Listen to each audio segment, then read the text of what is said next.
O Senhor esteja convosco. Ele está no meio de nós. Proclamação do Evangelho de Jesus Cristo, segundo Mateus. Glória a vós, Senhor. Ao saber que João tinha sido preso, Jesus voltou para a Galiléia, deixou Nazaré e foi morar em Cafarnaum, que fica às margens do mar da Galiléia, no território de Zabulon e Neftali, para cumprir o que foi dito pelo profeta Isaías: terra de Zabulon, terra de Neftali, caminho do mar, região do outro lado do rio Jordão, Galiléia dos pagãos. O povo que vivia nas trevas viu uma grande luz, e para os que viviam na região escura da morte, brilhou uma luz. Daí em diante, Jesus começou a pregar, dizendo: convertei-vos, porque o reino dos céus está próximo. Quando Jesus andava à beira do mar da Galileia, viu dois irmãos, Simão, chamado Pedro, e seu irmão André. Estavam lançando as redes ao mar, pois eram pescadores. Jesus disse a ele: segui-me, eu farei de vós pescadores de homens.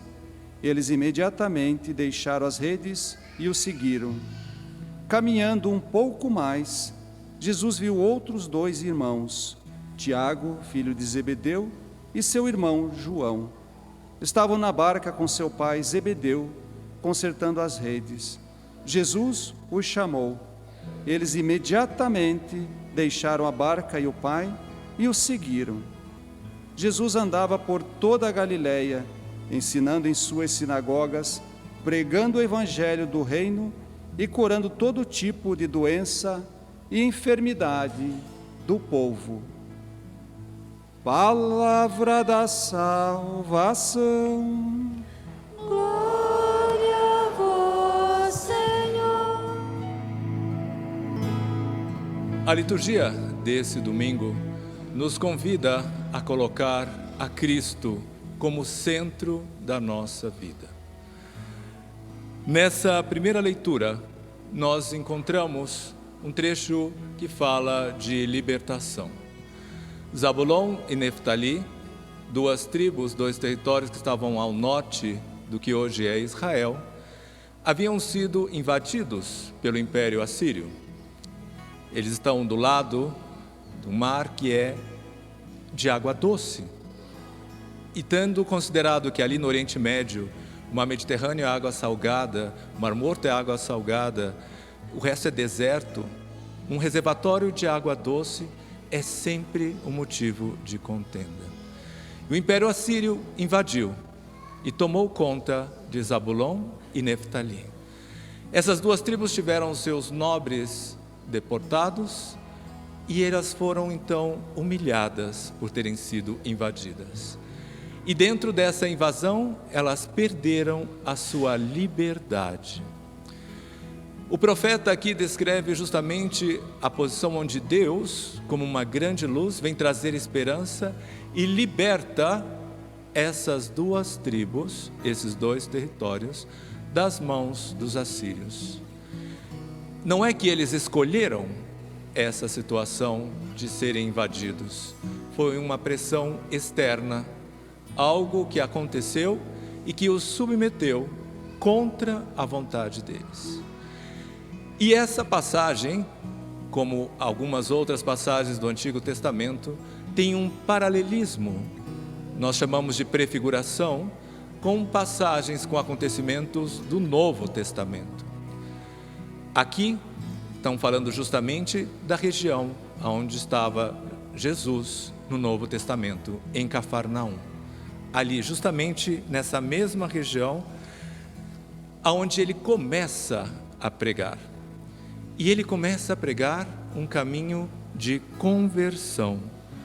Convertei-vos, porque o reino dos céus está próximo. Ele continua a mesma pregação de João Batista: arrependei-vos e crei-vos.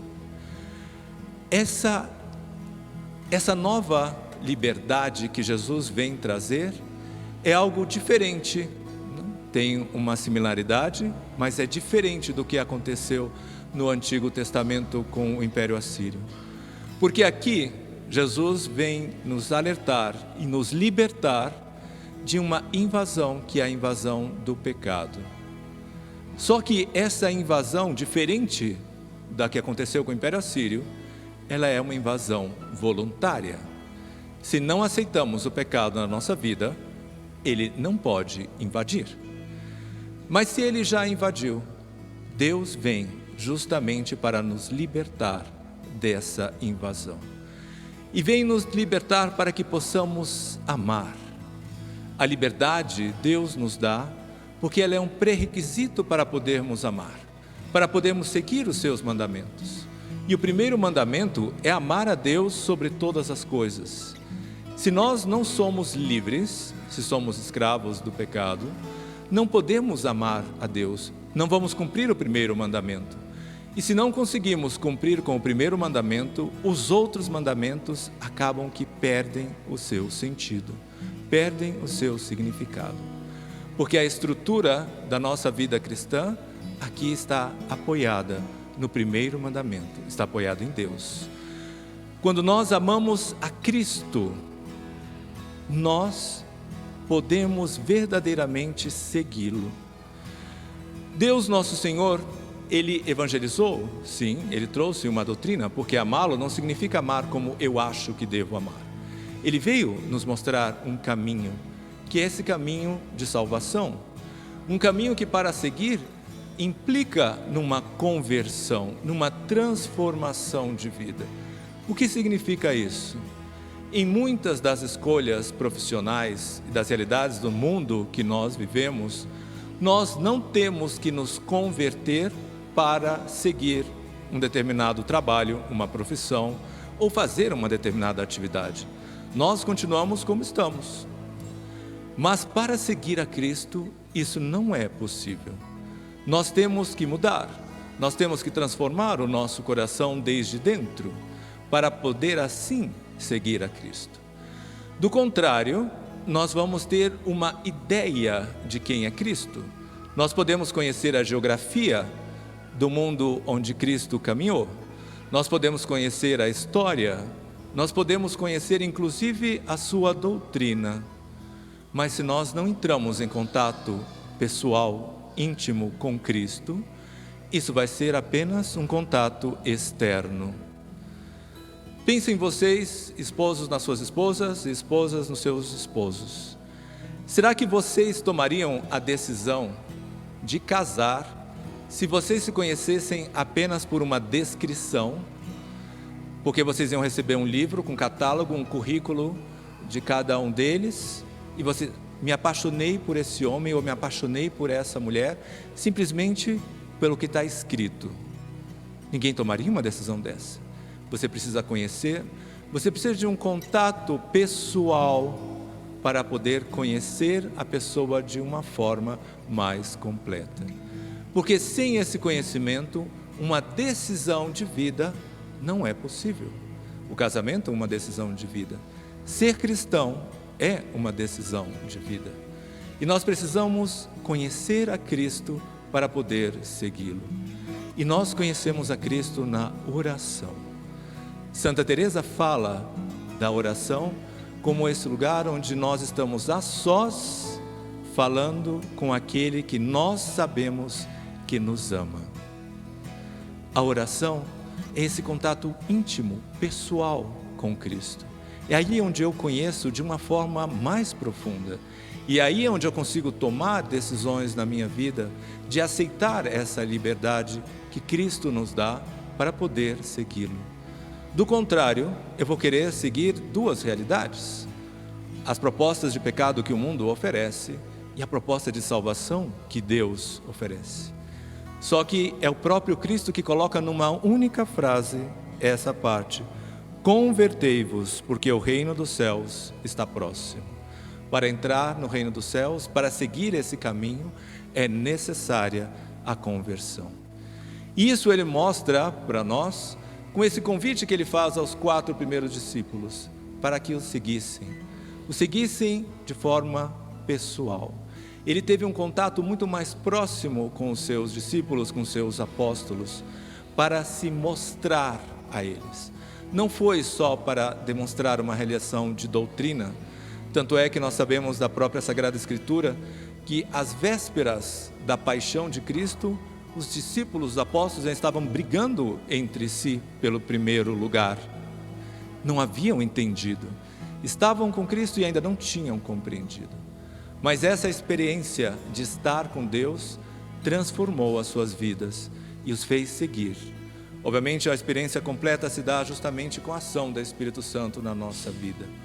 Uma ação do Espírito que nos une. A nossa igreja é una, santa, católica e apostólica.